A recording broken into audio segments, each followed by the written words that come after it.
Здравей, братле! Как си, братле? Всъщност, изобщо не ме интересува как си. Днес няма да говорим за климатици, защото и без това телефона ни изгоре, братле. Защо ходя така ли, братле? Защото на ММА ходя и на бокс ходя. Разбираш ли, братле? Сега, братле, дошъл съм за други неща, нямам време да се занимавам с него, братле.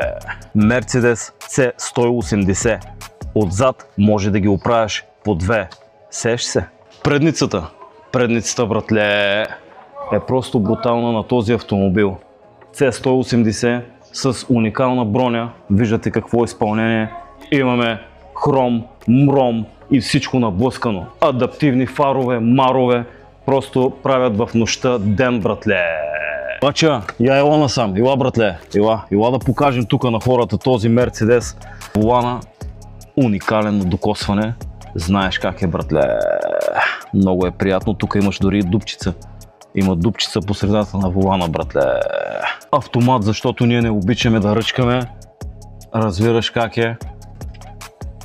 Дупка в тавана, братле. Задницата е брутална, но в момента, братле, не можем да я покажем, защото е пълно с косачки, братле. Но знаеш, единична бурия, но да бъде дебела, братле, и дълга. Навън е 400 градуса без ДДС и аз смятам да напускам кораба, братле, за да не вземе някой да кепердяса, братле. Ако искаш готин автомобил, реални условия, реално обслужване, Румен ИГ Ауто в град Неделево, братле, а сега отивам да кося тревата.